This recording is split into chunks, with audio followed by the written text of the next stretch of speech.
बिस्मिल्लाहिर्रहमानिर्रहीम। अस्सलाम वालेकुम। मैं हूं आपका मेज़बान वसी शाह और आप देख रहे हैं ज़बरदस्त।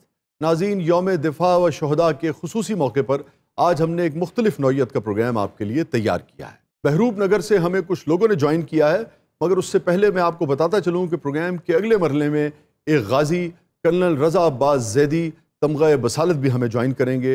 मगर पहले बढ़ते हैं बहरूप नगर से आए अपने मेहमानों की तरफ। हमारे साथ मौजूद हैं जनरल बख्शी। अबे कैसा है दुश्मन एंकर?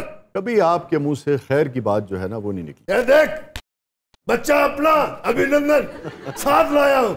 जी आप कैसे हैं अभिनंदन साहब? पहले डंडे जमा करा के बाहर मैं बहुत खाते ने जी। ये डंडे वाला बंदा देखे भैंसे जैसा लग रहा है, कैसे लोग पाले हुए तुमने? इतने मैंने बहुत गुस्सा है, मेरे उत्ते ही बह गया जी। उत्ते तो मैं बहना से तू भुड़की जाता है। वैसे मैं आपको बताता चलूं कि अभिनंदन वाले वाक़े से इनका कोई ताल्लुक नहीं। ये उस शहरी की नुमाइंदगी कर रहे हैं जब लाहौर में सितंबर में जंग हुई 1965 में, तो लाहौर के आम शहरी जो थे वो भी अपनी पाक फौज के शाना बशाना लड़ने के लिए घरों से निकल आए थे। ये उन शहरियों की नुमाइंदगी कर रहे हैं। ये वो मनहूस बंदा है। अब आप तमीज से बात करें ना, जवाब में उसने भी कुछ कह दिया तो क्या इज्जत रह जाएगी आपकी? ज्यादा से ज्यादा ये गैंडा क्या करेगा? गालियां निकालेगा। ओए आप चल गया, लाल किला बचाना मुश्किल हो जाना ही।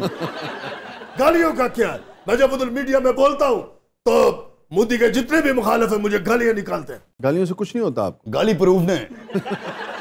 अच्छा, आप वॉर मॉन्गर हैं, आप क्यों चाहते हैं कि इस खित्ते में जंग छिड़ जाए? अबे जंग होगी तो मेरी कोई अहमियत होगी? मैं कौन सा बॉलीवुड का अदाकार हूँ? आप इधर से उठा ठू करते हैं तो मैं उधर से हाँ हूँ करता हूँ। अमन के दिनों में तो राखी सावंत को ज्यादा अहमियत मिलती है मुझसे ज्यादा। तो तुम ही ओदे के कपड़े पाते भी उत्ते रह जाएंगे। मैंने एक बार बहने ने मोदी साहब ने दावत पे बुला लिया था। सुने मोदी साहब चाह बहुत वधिया पियाते ने। मोदी दी चाह ते लानत बहुत जी, जेडी पाकिस्तान जो मैं पी के गया मैंने अजे तक नहीं लबन दी। चुप कर, दुश्मन की तारीफें करता है। वो चाह ये नहीं अच्छी सी fantastic. The tea is fantastic, thank you. बेटा चाय के जरिए तेरे अंदर को सिम डाल दी। चाय के जरिए सिम कैसे डाली जा सकती है? ये पाकिस्तान के मारखोर कुछ भी कर सकते हैं। वैसे ये जिसने मुझसे अभी बदतमीजी की, ये माई कौन है? वे माई की नु क्या है एडा तू चूचा?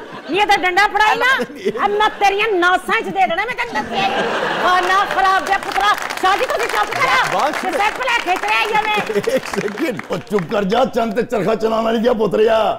पोतरा किसे कहते हैं? पंजाबी सिखा दी इसे।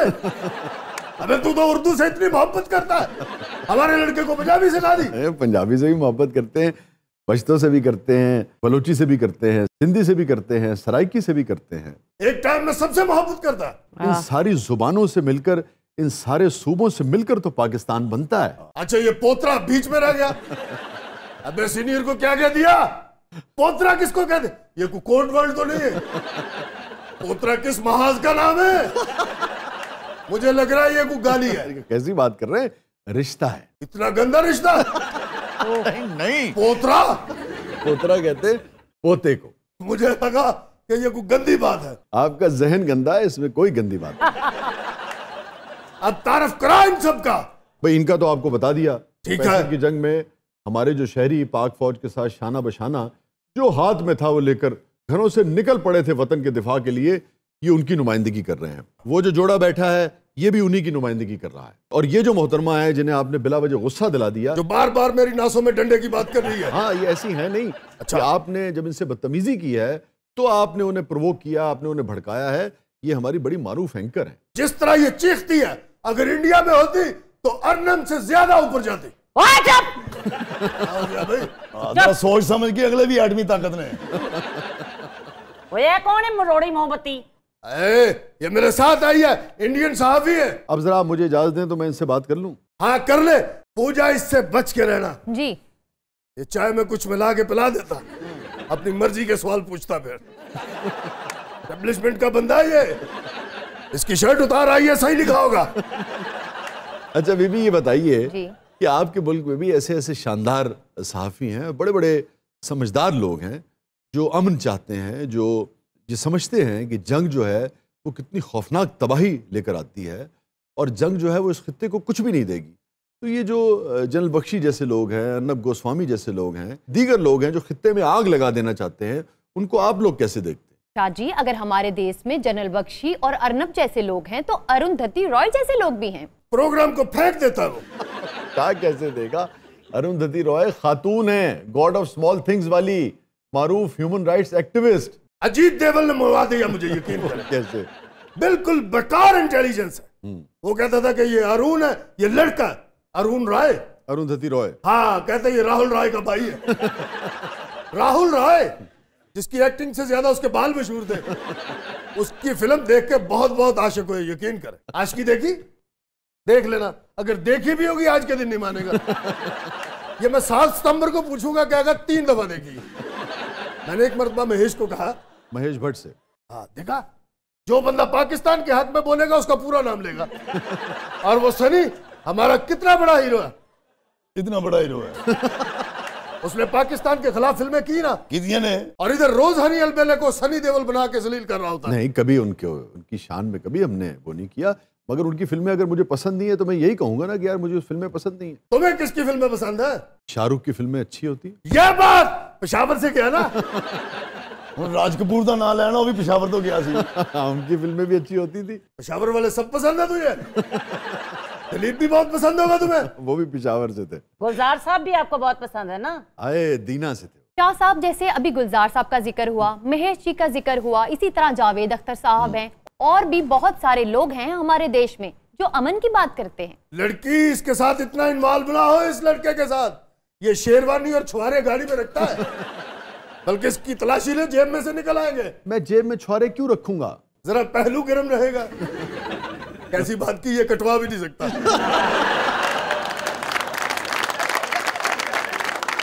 अच्छा, आपने 65 की जंग देखी? हाँ जी।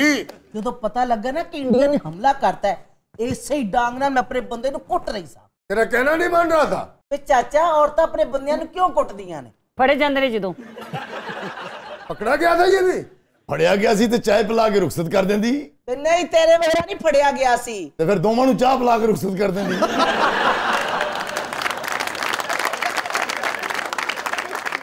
शाह जी, 65 दी जंग विच इन्ना जज्बा सी ना कि मेरा बंदा नहीं, इन्हू मैं 1 मिनट भी कल्ला नहीं सा छड़ दी। इसलिए तो मरने वाला होया। लेकिन जो 65 दी जंग शुरू हुई, मैनू क्या, जा शेरा, जाके उथे मुकाबला कर अपने जवाना दे नाल, भावें तू घर ना आवी, मैं नहीं रोवांगी। ये फिर वो तो बात कर नहीं है। इसी मेरी जाल ठीक आदि पी, मैं सी डांग पकड़ते दुश्मन को इवें लफेंदा बदाम से जिवें शेर अपने शिकार को लफेंदे सही। ਇਹੋ ਜਿਹਾ ਬੰਦਾ ਆਪਣੇ ਫੌਜੀਆਂ ਕੋਲ ਚਪੇੜਾ ਖਾ ਲੈਂਦਾ। शाह जी 65 ਦੀ ਜੰਗ ਦਾ ਤੁਹਾਨੂੰ ਮੈਂ ਕੀ ਜਜ਼ਬਾ ਦੱਸਾਂ। ਮੈਂ ਆਪ ਇੱਕ ਟੈਂਕ ਦੇ ਥੱਲੇ ਲੰਮਾ ਪੈ ਗਿਆ ਸਾਂ। ਇਹਨੂੰ ਨੀਂਦ ਆ ਗਈ ਸੀ। ਅਸੀਂ ਵਾਪਸ ਚਲੇ ਗਏ, ਫਿਰ ਉੱਠਿਆ। ਬਕਵਾਸ ਨਾ ਕਰ। ਜਦੋਂ 65 ਦੀ ਜੰਗ ਹੋਈ ਏ, 4 ਰਾਤਾਂ ਮੁਸਲਸਲ ਮੈਂ ਇੰਜ ਜਾਗਦਾ ਰਿਹਾ। ਪ੍ਰੋਗਰਾਮ ਵਿੱਚ ਸੁੱਤਾ ਰਹਿਣਾ, ਉੱਥੇ ਕਿਵੇਂ ਜਾਗਦਾ ਰਿਹਾ? ਉਹ ਮੇਰੇ ਵਤਨ ਦਾ ਮਾਮਲਾ ਸੀ। 4 दिन की मैं 4 महीने जाग सकता था। अब तू बता, ऐसी कौम से कौन मुकाबला कर सकता है जिसके शहरी इतनी लंबी लंबी छोड़ते हो?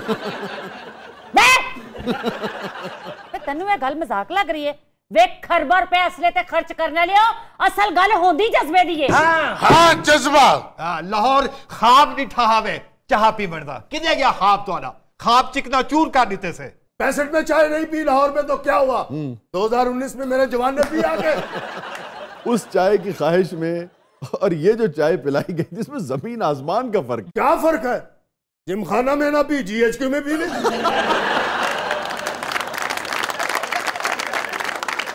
अच्छा, आप दोनों ने खास तौर पे एक आम शहरी की हैसियत से 65 की जंग में हिस्सा लिया। हाँ जी। कोई वाकया जो आपको याद आता हो? शाह जी, मैं जो बार्डर वाल गया ते मैं वेख्या ते इंडिया दा टैंक इस तरह लगा आ रहा है। मैनू समझ ना आए कि मैं इस टैंक नू किवें तबाह करा। ਉਹ ਜਿਹੜੀ ਨਾਲੀ ਨਹੀਂ ਹੁੰਦੀ ਜਿਹਦੇ ਚ ਗੋਲਾ ਨਿਕਲਦਾ ਹੈ, टैंक की ਆ ਟੈਂਕ ਦਾ, ਉਸ ਨਾਲੀ ਦੇ ਵਿੱਚ ਮੈਂ ਆਪਣੀ ਡਾਂਗ ਇਸ ਤਰ੍ਹਾਂ ਤੁਰਨ ਦਿੱਤੀ। ਉਹ ਅੰਦਰ ਸਾਡਾ ਮੇਜਰ ਬੈਠਾ ਸੀ, ਉਹਦੇ ਢੇਲੇ ਬਾਹਰ ਆ ਗਏ। क्या सही मैं ही को लगू 2 हाथ अगू निकल गया। मैं सामने टैंक डिठे सी, मैं डांग जड़ी है सीधी नेज़े की तरह उदी नाल तुन दी है। उस टैंक के गोले पिछों निकलने लग गए।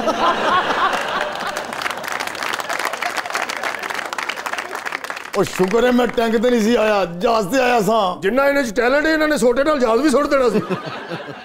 जहाज का भी फार्मूला साढ़े कोल आ। अच्छा, वो कैसे? और शाह जी, मैं एक अख मीट के ते ऐसा ना डांग सुटा ते जहाज तबाह हो सकता है। पल्ले भी किसी रैम्बो दिया पुत्रा।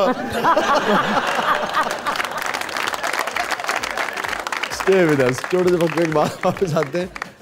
आप देख रहे हैं जबरदस्त और प्रोग्राम के अगले मरले में हमारे साथ मौजूद होंगे गाजी कर्नल रजा अब्बास जैदी तमग़े बिसालत। आप देख रहे हैं जबरदस्त।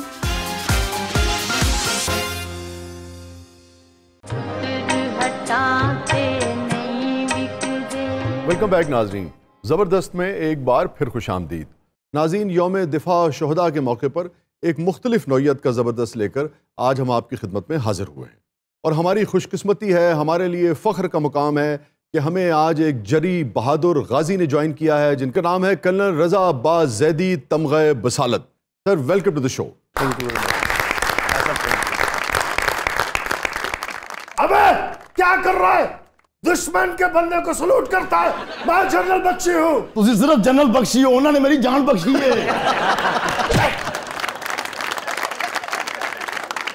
आपके इस सलूट और जनरल बख्शी की इस डांट के ऊपर एक शेर, शाह साहब आपकी इजाजत से। हम तो दुश्मन को भी पाकीज़ा सजा देते हैं, हाथ उठाते नहीं नजरों से गिरा देते हैं, लेकिन अभी जहाज से गिराया फिलहाल। मोहम्मद हसन जनाब ऐसा बहादुर पायलट है, इन्नी देर च बंदा नजर तो नहीं देखता जिन्नी देर च उन्हें मैंने जहाज तो डेकिया। इन्हां दी आवाम बड़ी बहादुर है, डंडियां नाल सोटियां नाल यकीन करो बच्चों ने मैंने कुटिया। एक बाबे के मुंह च दंद नहीं सन, मैंने फिर दंदियां में डंडियां सी। अच्छा रजा भाई, आपकी तरफ बढ़ते हैं। कल साहब एक मार्के में क्या आप गाजी ठहरे और आपकी दोनों टांगे जो हैं वो उस मार्के में शहीद हुई।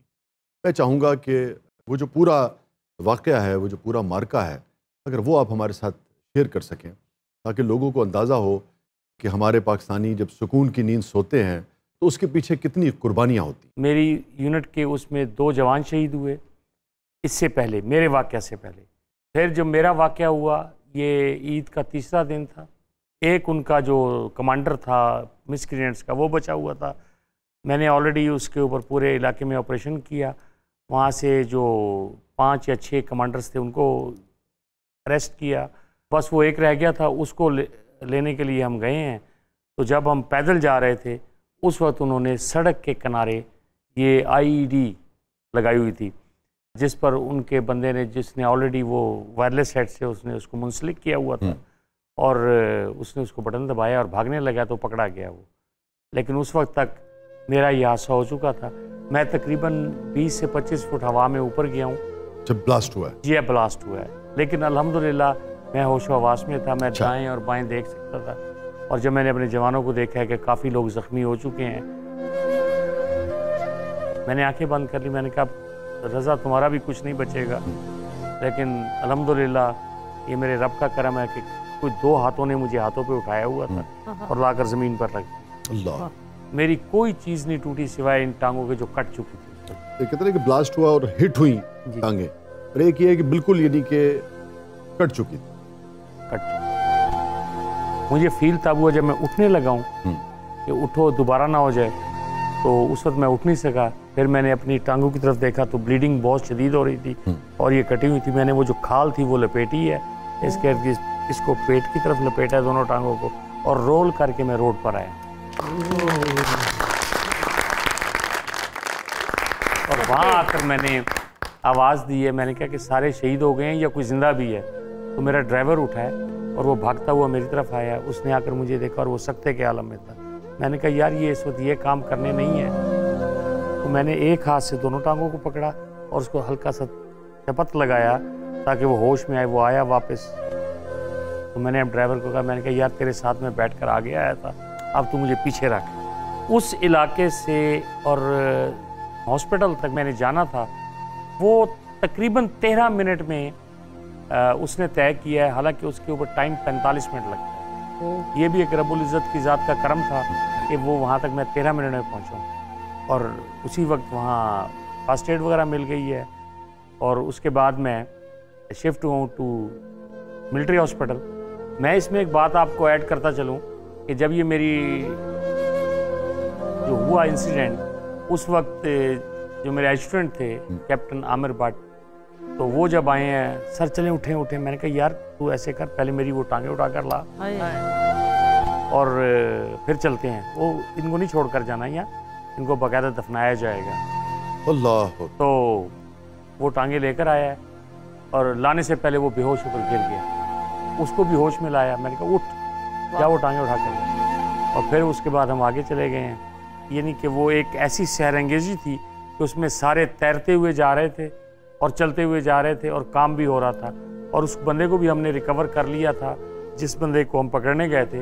रजा भाई, कितना ही जिस्मानी ट्रेनिंग क्यों ना हो, मगर ये जो हौसला है, यानी कि आपके वजूद का एक हिस्सा जो है वो कट जाए और आप उसके बावजूद भी अपने सेंसेस में रहें, मगर ये नर्व्स का इतना मजबूत होना, इस कदर हौसला होना, ये कैसे आता है? शाह साहब, मैं सिर्फ इतनी बात कहूँगा कि ये ट्रेनिंग सुन के रोंगटे जो हैं वो खड़े हो जाते। ट्रेनिंग ट्रेनिंग ट्रेनिंग ये सफिशिएंट नहीं है। इसके साथ आपका एक बैक ऑफ माइंड में चीज़ चल रही होती है जिसका नाम अज़्म है। सुभान अल्लाह। आप पुरअज़्म है किसी चीज़ को भी हासिल करने के लिए तो आप उसको हासिल कर लेते हैं, चाहे आपकी सिर्फ गर्दन ही क्यों ना बच जाए। मैं यहाँ कैप्टन कर्नल शेर खान की मिसाल देना पसंद करूँगा। मैं मेजर शबीर शरीफ शहीद की मिसाल, मेजर अजीज़ भट्टी की, क्योंकि ये प्रोग्राम 6 सितंबर के हवाले से चल रहा है तो हमारे योम दिफा, योम शोहदा, पाकिस्तान आर्मी के शोहदा ने वो अजीम कारनामे किए हैं। मैं तो उनके सामने बिल्कुल एक जरा बराबर भी नहीं हूँ। कर्नल साहब, कारगिल का वाक़या सुनाए ने। मैं क्या सुनाऊं? कारगिल का वाक़या तो आपने सुनाना है। जब आप वहाँ बटालियन कमांडर थे और आपकी टीम आगे नहीं आ सक रही थी, सिर्फ आपका एक हवलदार जो था जिसको आप लोगों ने तमगा भी दिया था, बस वो आप उनसे लाते ही घुटवाते रहे हैं ना, और तो कोई काम नहीं किया। एक बात है कर्नल साहब, वो कैप्टन कर्नल शेर खान लड़े बहुत जवामर्दी से। अच्छा, वैसे ये भी रजा भाई एक यानी कि सारे मार्के में ये एक मैं से क्या कहूँगा मुनफरिद बात थी कि इनके जो ब्रिगेडियर्स थे इंडियन आर्मी के, उन्होंने इतराफ़ किया इसका, और फिर मैं उनका इंटरव्यू देख रहा था। उस इंटरव्यू में उन्होंने इतराफ़ किया कि जब हमने देखा कैप्टन कर्नल शेर खान को इस तरह जमा मर्दी से लड़ते हुए, तो हम भी यानी कि वो भी तारीफ़ किए बिना नहीं रह सके, और बल्कि उन्होंने फिर पाकिस्तान आर्मी को इससे मुत्तला भी किया कि भाई ये बहुत ही जमा मर्दी से लड़े हैं और इनको इनका हक जो है वो दिया जाए। वो उन्होंने सिर्फ हक नहीं कहा, पहले तो वो सहम गए, डर गए, और उसके बाद उनके करीब नहीं आ रहे थे। जैसे टीपू सुल्तान के पास अंग्रेज़ नहीं आता था, ऐसी कैप्टन कर्नल शेर खान के पास ये जो हमारे दुश्मन हैं, जो हमारे एनिमीज़ हैं, वो भी नहीं आ रहे थे। जब उनको यकीन हो गया कि वो शहीद हो चुके हैं, तब वो उनके करीब आए और उन्होंने उनकी उस डेड बॉडी को कॉफन में रखने के साथ ही उस इलाके के ब्रिगेड कमांडर ने वो साइटेशन बाकायदा बना कर दी कि इनको पाकिस्तान का हाईएस्ट अवार्ड दिया जाए, ये बंदा जिस तरीके से लड़ा है। और उस बंदे की वजह से दुश्मन कह रहा है, और उस वजह से हम दुश्मन की शहरक को काट चुके थे।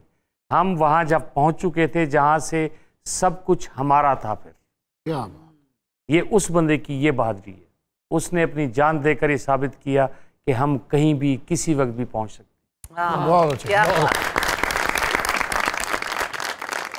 अच्छा रजा भाई, एक बात मुझे आपसे पूछनी थी। हमेशा हमने आपको मुस्कुराते हुए, हमेशा आपको खिलखिलाते हुए देखा है। कभी कोई ये एहसास हुआ हो कि यार ये नुकसान हो गया मेरा, कोई ऐसा मोमेंट जिंदगी में कभी? वसी भाई, टांगों का जिक्र कर रहे हैं, इसकी कोई परवाह नहीं हुई। पूरा जिस्म, ये पूरी कायनात उसकी है, वो जिसको चाहे जब चाहे कैसे कर दे।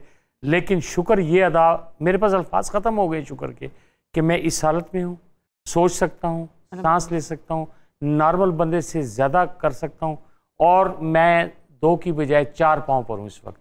4 व्हील्स हैं मेरे पास, और ये मेरी रब की ज़ात का बड़ा करम है। अल्लाह।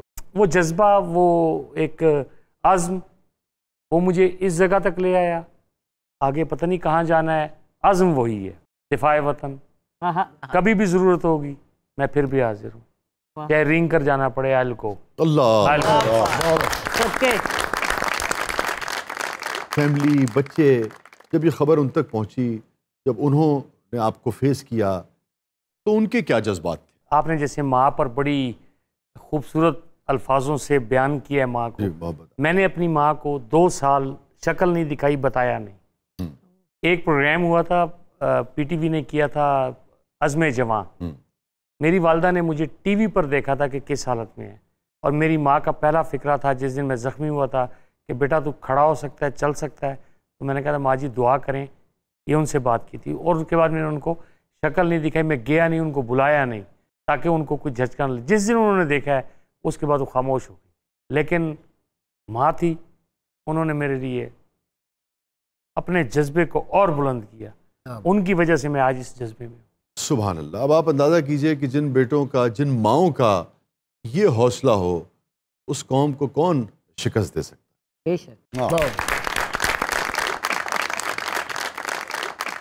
नाज़रीन, बाज़ औक़ात आप स्पीचलेस हो जाते हैं। कहीं नहीं जाइएगा, हमारे साथ मौजूद हैं कर्नल रज़ा अब्बास ज़ैदी, तमग़े बसालत। थोड़े से वक्फे बाद आपसे।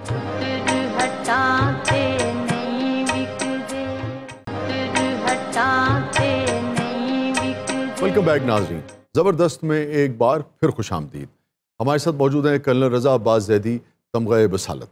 शाह जी, अगर इजाजत हो तो कर्नल साहब से एक बात पूछना चाहता हूँ। जी जी, प्लीज प्लीज। आप टांग अड़ा देते हैं, इस वजह से आपसे पूछ रहा हूँ। आप फौज के खास बंदे हैं। हर पाकिस्तानी फौज का खास बंदा है। कर्नल साहब, इस बच्चे को चाय में क्या मिला के पिलाया जो आपकी तारीफें करता रहता है? हमने प्योर खालिस चीज़ पिलाई है, आप लोग खालिस चीज़ देते नहीं हैं। जी, मुझे कर्नल साहब से एक बात करनी है। जी जी प्लीज। कर्नल साहब, अभी आपने अपनी वालदा का जिक्र किया, इस वाक़ये के बाद आपकी बेगम के क्या जज्बात थे? अल्हम्दुलिल्लाह, मैं अपनी वालदा और जो मेरी बेगम है, मार्वलस, मैंने कह नहीं सकता, अल्फाज नहीं है। जिस तरीके से शुरू के दिनों में, इनिशियल डेज, जो उन्होंने, वो एक होता है शौक होता है, लेकिन she is a tremendous lady, she came out all that way. अल्हम्दुलिल्लाह, उसने बड़े मोहब्बत, बहुत इज़्ज़त और बहुत जज्बे के साथ ये काम किया। अल्हम्दुलिल्लाह, आज उसके समरात हम सारी पूरी फैमिली, चारों के चारों, वो उससे ले रहे हैं। हमारी बहन है, बिल्कुल, उनकी भी जितनी आप तारीफ करें वो कम है। पाकिस्तान की बेटी के नाम जी बिल्कुल बिल्कुल। वैसे एक बात बताऊं वसी तुझे, वैसे आप इतने बदतमीज क्यों हैं? पहले मुझे ये बताओ। तो यही बात आप तरीके से भी, तहजीब से भी कर सकते। वो टेलीविजन पे भी जब आपको देखें तो आप आग उगल रहे होते हैं। वो जो मेरा चेला है अर्नब गोस्वामी, वो कहता है कि आग ना उगलो तो रेटिंग नहीं आती। सर तमीज ना गल करो, थोड़ी मेहरबानी है। इन दी चपेड़ा मैं खादियां ने। बख्शी साहब, ये जो आप आग उगलते हैं जिससे आप रेटिंग हासिल करते हैं ना, आपको नहीं पता वो आपको रेटिंग नहीं मिलती है, बल्कि आपके अपने घर में आग लग जाती है। और उसका हाल अब आप देख लें अपनी आर्मी के अंदर और अपने मुल्क में देख लें, क्या हालात जा रहे हैं आप लोगों के। इस वक्त आप सुकून में नहीं हैं, लेकिन सिर्फ आप रेटिंग जरूर ले लेते हैं। कर्नल साहब, आपको कोई बात भी नहीं कर सकते, पिंडी ना ला जाना मैनू। जितनी हमने मेहनत फिल्म इंडस्ट्री पे की है, अगर अपनी फौज पे करते तो चाइना पे कब्जा कर लेते। अभी देखिए, चाइना में हमारा आमिर खान बहुत मशहूर है, लेकिन एक साय चीन चाइना वाले ले गए। साढ़े सिर स्वाप आती चाइना ने। कर्नल साहब, ये वसी को भी आपने भर्ती किया हुआ पुरस्कार तौर पे? नहीं नहीं, ये हमारे एक बहुत पाकिस्तानी खूबसूरत निडर जहन के मालिक हैं। वाह। और ये जो कहना चाहते हैं वो बड़े बेखौफ होकर कहते हैं। मुझे तो कभी कभी वसी मारखोर लगता है। हमारा हर पाकिस्तानी मारखोर है, हमारा हर पाकिस्तानी सोल्जर है। क्या बात। हम ये समझते हैं और हमारे साथ वो चलते हैं। अच्छा रज़ा भाई, आपका जो शेर का ज़ौक़ है वो भी बड़ा कमाल का है, तो वो हमेशा शुरू से था या ये है कि एक तरह से जैसे आप कहिए कि जब रिटायरमेंट हो गई उसके बाद? वैसे तो फौजी रिटायर नहीं होता सारी ज़िंदगी, master soldier is always a soldier, मगर फिर भी माशाल्लाह आपके काफ़ी बुक्स वगैरह पढ़ने के बाद, ये शुरू में तो कुछ भी नहीं पता था, लेकिन बाद में जब आपकी बुक्स देखी और ख़ास तौर पर मुझे संदल कर दो और वो जो थी आंखें भीग जाती हैं, आंखें भीग जाती हैं, कंगन वाली नज़्म, कंगन, कंगन वाली नज़्म जो है एक दिल के तारों को छेड़ती है।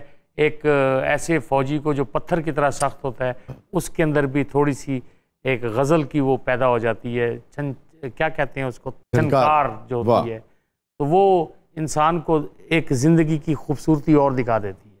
वो मुझे याद है, बल्कि जब रज़ा भाई से काफ़ी मुद्दत हो गई, जब पहली मुलाकात हुई ना, तो रज़ा भाई के पास एक डायरी थी, तो मुझे इतना, यानी कि एक होता है कि सभी मोहब्बत करते हैं और बहुत सारे आपके चाहने वाले मद्दा होते हैं, अब अगर एक ऐसा गाजी जिसने पाकिस्तान की खातिर इतनी कुर्बानी दी हो और उनकी डायरी में अगर आपकी चीज़ें लिखी हों तो मैं आपको बता नहीं सकता कि मेरे लिए वो क्या यानी कि मकाम वो था। डायरी मैंने घर के सहरा में एक आखिरी पोस्ट है, बिल्कुल सुनसान, वहाँ बैठकर मैंने वो पेंटल्स मंगवाए, मार्कर्स मंगवाए, डायरी मंगवाई और डिफरेंट कलर्स के साथ मैंने शाह साहब की शायरी को वहाँ नोट किया। और वो आंखें भीग जाती हैं, छू कर मुझे संदल कर दो, माँ वाली स्पेशल लिखी थी मैंने। हमारा तमगा जो है ना वो यही है। वाह वाह वाह। अब इस तमगे से तो उसका मुकाबला नहीं है, मगर हमारा तमगा यही। हमें बहुत गुस्सा आता है जब शाहजी का शेर पढ़ के आप गोला फेंकते हैं। वो शाहजी का शेर भी गोला होता है। इन्होंने तो लिख दिया आंखें भीग जाती हैं, जब हम पे गोला गिरता है तो हमारी पतलून भीग जाती है। अच्छा कल साहब थोड़ा सा 6 सितंबर के हवाले से। 6 सितंबर की 1965 की जंग, ये सिर्फ फौज की नहीं पूरे मुल्क की जंग थी। इसमें आप मुख्तलिफ सेक्टर्स देख सकते हैं जिसमें पाकिस्तान आर्मी ने वंडर्स दिखाए हैं।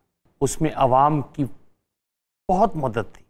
जो लाहौर की आवाम है ये डंडे लेकर पहुंची, लेकिन उन्होंने सामने जब देखा कि पाकिस्तान आर्मी का एक सिपाही भी खड़ा हुआ लड़ रहा है और उसने पूरे के पूरे इंडिया के एनिमी के ब्रिगेड्स को रोका हुआ है, वो हिलने नहीं दे रहा है, एक मशीन गन पर एक सिपाही रोकता है। आप सलमान की सेक्टर को देख लें, मेजर शबीर शरीफ, चविंडा देखें आप, लोगों ने बम अपने जिस्मों के साथ बांधकर किस तरीके से उस जो that is known as tank battlefield, वहाँ उसके अंदर आई वुड से कि हमारे जवानों ने उसको बैटल की बजाय फाइट बना लिया था। दू बदू लड़ाई जिसको हम कहते हैं। दू बदू चपेड़ा भैया मैनू। देखें जन साहब, बात यह है कि we are taught here to respect everybody whether is enemy और नॉट। आपकी रिस्पेक्ट, आपने कहा मुझे दू बदू चपेड़े पड़ी हैं, वो आपको मैदान जंग में, यहाँ मेरे लिए बड़े रिस्पेक्टफुल हैं। आप किसी दूसरे कंट्री के हैं, आप बात कर रहे हैं और हमने अपना वो शो करना है कि हम किस किस्म के आर्मी के लोग हैं, हमारी फ़ौज हमें क्या सिखाती है। हमने इनको चाय भी पिलाई है और आपको सदके जावा इतना प्यार तो मेरी बीवी नहीं करती जितना कर्नल साहब कर रहे हैं। बहुत बहुत शुक्रिया कल साहब, आप तशरीफ़ लाए, आपने वक्त दिया। हमारे लिए बहुत ही फ़ख्र का मुकाम है कि आप जैसे गाजी ने आज हमें वक्त दिया। Thank you very much. बहुत बहुत शुक्रिया। और मैं चाहूँगा कि कैमरा है, पूरी पाकिस्तानी कौम आपको देख रही है, यौम दिफा शुहदा के हवाले से आप जो कुछ भी कहना चाहें। बस मैं सिर्फ इतना ही कहना चाहूँगा, जब भी कभी ज़मीर का सौदा हो दोस्तों, कायम रहो हुसैन के इनकार की तरह। क्या कहने। बहुत बहुत शुक्रिया, थैंक यू सो मच। नाज़रीन कहीं नहीं जाइएगा, छोटे से वक्फे के बाद वापस आते हैं। आप देख रहे हैं ज़बरदस्त।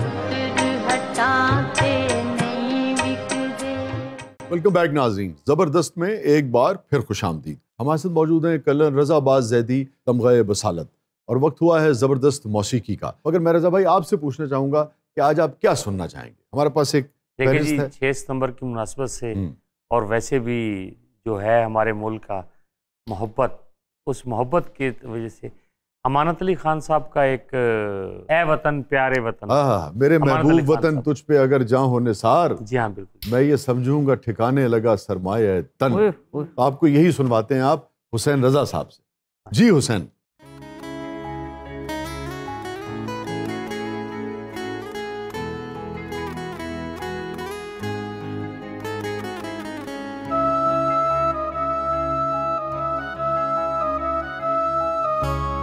ऐ वतन प्यार वतन पाक वतन, पाक वतन है मेरे प्यारे वतन, ऐ वतन प्यारे वतन।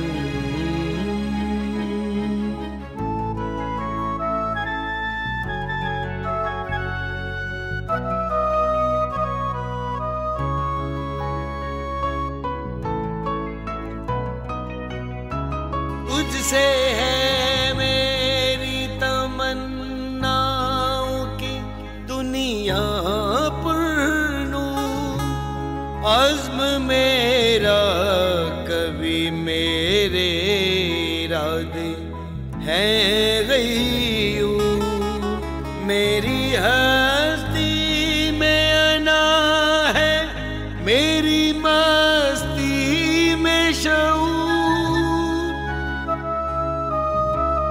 जां फज़ा मेरा तख़य्युल है तो शीरी है सुखन।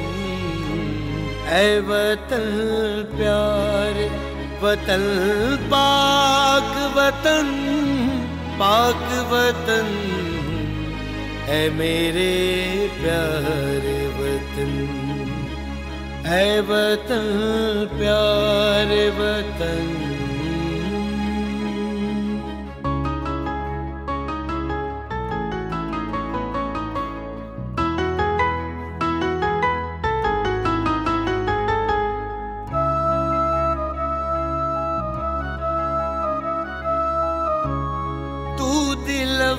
रोज बहारों का तरो ताजा चमन, तू महकते हुए फूलों का सुहाना गुलशन, तू नवारेज़ अना दिल का बहारी मस्कन, रंगो आहंग से मामूर तेरे को दमन। ऐ वतन प्यारे वतन, ऐ वतन प्यारे वतन पाक वतन, पाक वतन है मेरे प्यारे वतन। ऐ वतन प्यारे वतन।